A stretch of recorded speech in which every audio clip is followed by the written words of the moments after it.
여러분 안녕하세요. 반갑습니다. 이은하 교수의 문학TV에 오신 것을 환영합니다. 이 시간에 2주년 동화집 마음의 꽃다발을 함께 읽고 있습니다. 오늘 들려드릴 동화는 복조리입니다. 복조리, 알고 계시나요?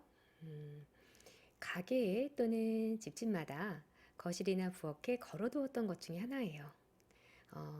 쌀을 이을 때, 밥을 지을 때 어머니들이 조리를 사용하던 시대가 있었거든요. 요즘은 많이 사용하지 않죠. 그 조리를 지프로 또는 플라스틱으로 만들어서 장식품처럼 집안 곳곳에 걸어두었던 때가 있었는데요. 지금은 인사동이라든가 한옥마을에 가면 좀 많이 볼 수 있겠어요. 한국의 어떤 민속 문화 정서를 담는 어떤 복조리, 복을 부르고 건강과 안녕, 평안을 기원하는 마음에서 걸어두었던 복조리에 대한 이야기입니다. 복조리 지금부터 들려드리도록 하겠습니다. 복조리. 복조리 사세요. 복조리요. 복조리 사세요. 골목 안이 떠나가게 외치는 복조리 장수 할아버지의 목소리에 순덕이는 깜짝 놀라 대문 앞으로 갔습니다. 복조리요, 복조리, 복조리 사세요. 복조리 장수의 모습은 보이지 않고 목소리만 점점 가깝게 들려오고 있었습니다. 어디서 많이 들어보던 귀에 익은 목소리에 순덕이는 가슴이 마구 뛰었습니다. 우리 할아버지도 복조리 장수인데 설마 여기까지 오실까? 순덕이는 작년 봄부터 정리민의 집에 와서 부엌 심부름을 하고 있었습니다. 순덕이는 대문 밖으로 뛰어나가 보고 싶었지만 꾹 참았습니다. 저희 할아버지가 복조리 장수라는 것을 주인집 아주머니한테 말하고 싶지 않았습니다. 복조리 사십시오! 성큼성큼 걸어온 복조리 장수는 순덕이네 집 대문을 흔들었습니다. 아들 할아버지! 순덕이는 몸을 숨기면서 목구멍 소리로 할아버지를 불렀습니다. 할아버지는 순덕이가 정리민의 집에 와 있는 줄 모릅니다. 안 사요, 안 사. 우리 집엔 플라스틱 조리랑 철망조리랑 많이 있어요. 순덕이는 대문 안에서 큰 소리로 복조리 장수 할아버지를 쫓아버렸습니다. 복조리 장수 할아버지는 대문 안을 기웃거리다가 가버렸습니다. 복조리요, 복조리! 할아버지의 목신 소리가 좁다란 골목길을 따라 멀리 사라져간 뒤 순덕이는 손등으로 눈물을 닦으면서 울고 있었습니다. 할아버지 몰래 집을 나와서 미안해요. 할아버지가 복조리 장수하는 것 괜히 창피해서 그랬어요. 용서하세요. 오냐, 괜찮다. 네 얼굴 한번 봤으니 그냥 아무 말 않고 돌아가마. 복 많이 받아라. 골목길엔 할아버지의 목소리가 남아 자꾸 들려오는 것 같았습니다. 다음 날 아침 순덕이는 일찍 일어나서 대문을 열려고 대문 앞으로 갔습니다. 복조리가? 정리민의 집 대문에는 순덕이 할아버지가 놓고 간 대나무로 만든 복조리 4개가 대롱대롱 매달려 있었습니다. 순덕이는 복조리 4개를 들고 안방으로 들어갔습니다. 아저씨, 아주머니, 복조리 받으세요. 우리 할아버지가 아저씨, 아주머니 정림이 복 많이 받으라고 선물하셨어요. 순덕이는 제 몫에 복조리 하나를 가슴에다 껴안고 자랑스럽게 말하고 있었습니다. 여러분, 복조리 잘 들으셨나요? 이 동화는 매우 어렵습니다. 많은 부분이 생략되어 있는데요. 우리는 이 이야기 안에서 궁금한 점들이 참 많이 생겨요. 일단 알 수 있는 것들은 문제적 상황이다. 순덕이하고 할아버지하고 무슨 사연이 있길래 순덕이는 집을 나왔을까? 할아버지는 복조리를 팔러 오신 걸까?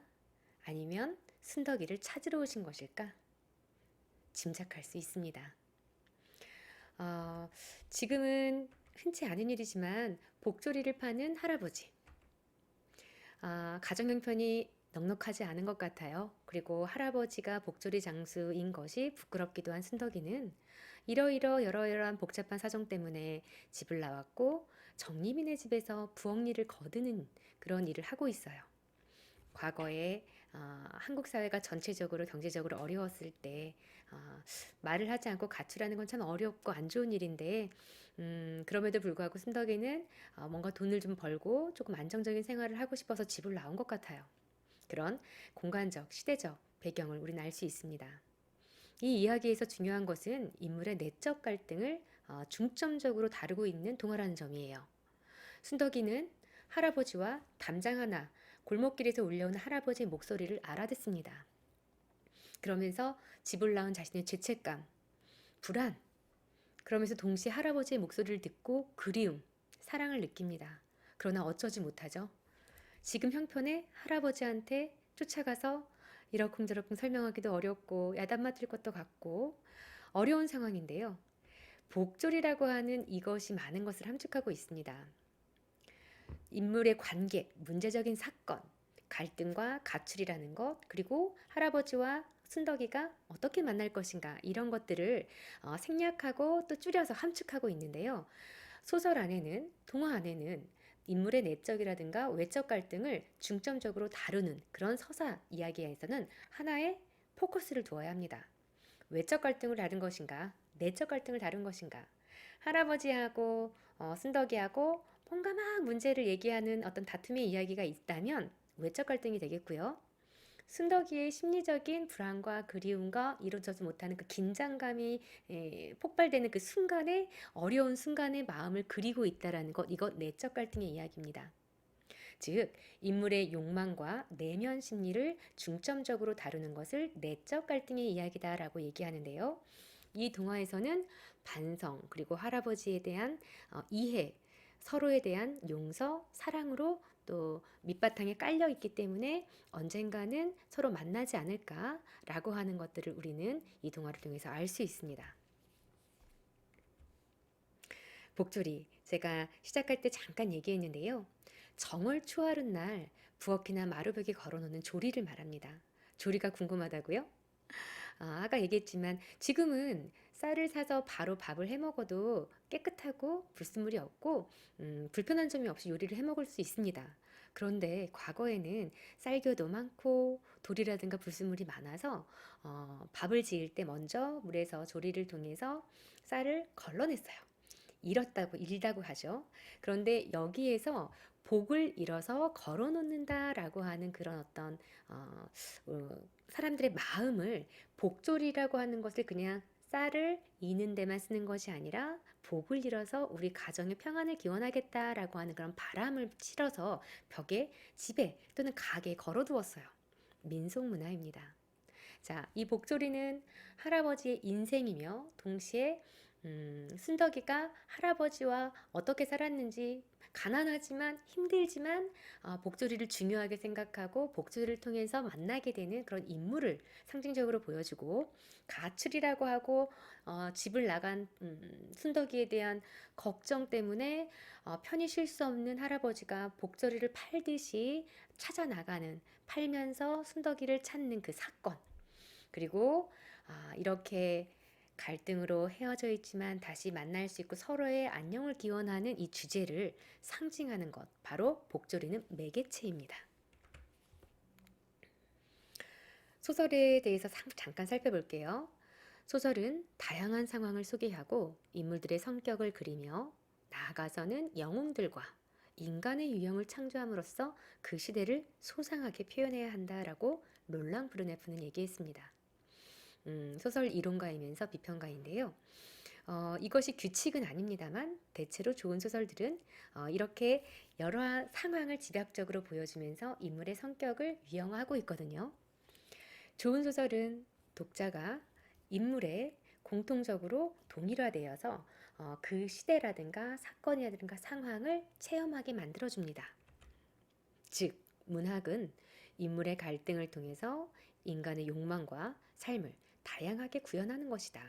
하나의 세계를 완성적으로 만들어내는 것, 더 월드라고 하는데요. 문학은 그래서 직접적으로 체험하지 않아도 그 간접 체험을 통해서 통찰력을 얻게 되는 것입니다. 그래서 어릴 때부터 책을 많이 읽고 또 영화를 많이 보면 좋다라고 하는 것, 인간의 감정, 다양한 상황, 그 다음에 시대적인 어떤 역사적인 사건들 겪기 힘들잖아요. 그런 것들을 문학을 통해서 접할 수 있는 장점이 있죠. 자, 소설에서, 서사에서, 동화에서, 광고에서 이야기성을 갖고 있는 모든 문학을 서사라고 서사성이 있는 서사 장르라고 얘기를 하는데요. 사실은 온유를 다루고 함축이 좀 중요하게 만들어지고 있는 생각하게 되는 그런 시에서도 인물은 등장합니다. 인물이라고 하는 것은 무엇이냐?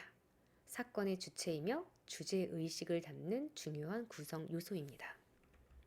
그렇기 때문에 인물을 고찰하는 것이 선행으로 이루어져야 돼요. 인물의 성격 그리고 행동에 작가의 의도가 어떻게 표면적으로 드러나고 또 암시적으로 내포되었는지 살피는 일이 바로 문학 작품에서 인물을 고찰하는 과정이다라는 것 알아둘 필요가 있겠습니다. 즉, 인물과 주제의 긴밀한 연관성을 우리는 살필 수 있어요. 할아버지와 그 다음에 순덕이의 관계, 그 안에 복졸이 그 동화 전체에서 말하고자 하는 주제의식을 우리는 인물과 인물의 관계를 통해서 상징적으로 느낀다는 거죠. 결국 실제 생활에서 다양한 사람을 이해하는 통찰력으로 발전합니다. 자, 동화를 많이 읽고 또 이야기를 통해서 여러 가지 것들을 생각해 보는 시간이 왜 필요한지 설명이 된 것 같아요. 복조리 이야기는 다소 어려운 동화입니다. 우리가 많은 것을 상상을 통해서 펼쳐낼 수 있는 여지가 많은 작품이었어요. 오늘 이 시간도 잘 들어주셔서 고맙습니다. 이은하 교수의 문학TV였어요. 다음에 또 만나요.